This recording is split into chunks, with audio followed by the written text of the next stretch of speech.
신용카드부터 다양한 채무로 허덕이는 한인들에게 빚을 탕감받고 신용회복을 돕겠다는 회사가 탕감 금액과 수수료를 챙기곤 잠적해 피해자들이 속출하고 있습니다. LA 한인타운에 위치한 채무탕감 회사 터닝포인트. 문은 굳게 잠겨 있습니다. 파산과 함께 관계자들은 잠적해버린 상태. 이 회사를 믿고 돈과 시간을 맡겼던 피해자들은 채무가 줄기는커녕 더 늘어났습니다. 고객들의 피해가 늘어난 화근은 바로 선불제였습니다. 문제의 터닝포인트는 고객들의 탕감 금액을 예측해 회사 계좌로 3년에서 5년 동안 조금씩 돈을 지불하게 했습니다.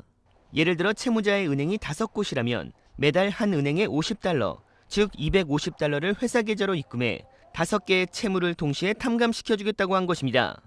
그러나 서로 다른 은행들이 요구하는 액수가 같을 수는 없고 은행 입장에선 채무자와의 관계를 조속히 해결하길 원하지 조금씩 갚는 것은 원치 않는 것입니다.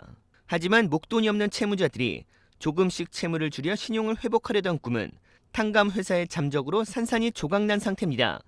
타운의 또 다른 채무 탕감 회사에서는 피해자들의 문의가 늘고 있으며 이 같은 피해를 줄이기 위해서 회사 계좌를 만들지 말라고 말합니다.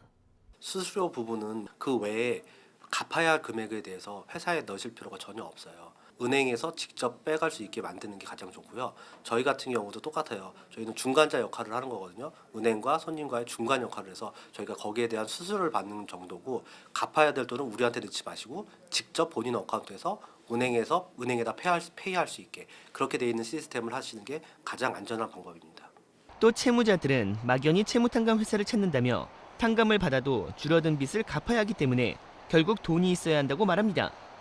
예를 들어서 10,000불짜리를 삭감을 받아서 3,000불만 내라 이렇게 했는데 그 3,000불이 없어서 못 내는 경우도 많이 있으세요. 세를 할 돈이 없는 상태에서 일을 시작한다는 거, 저희 같은 회사에다 의뢰를 맡긴다는 것 자체가 솔직히 말이 안 되는 거고요. 어느 정도 그러니까 이런 문제를 해결하기 위해서는 본인이 직접 어느 정도 돈을 세이브를 한 상태에서 일을 시작하는 게 훨씬 더 안전하고 빠르게 끝낼 수가 있어요. 채무자가 채무탕감회사로부터 피해를 줄이기 위해선 자신의 돈인 만큼 그냥 계속 기다리지 말고 항상 진행 상태를 꼼꼼히 확인해 볼 필요가 있다고 설명했습니다. LA A-Team 프라임 뉴스 김경일입니다.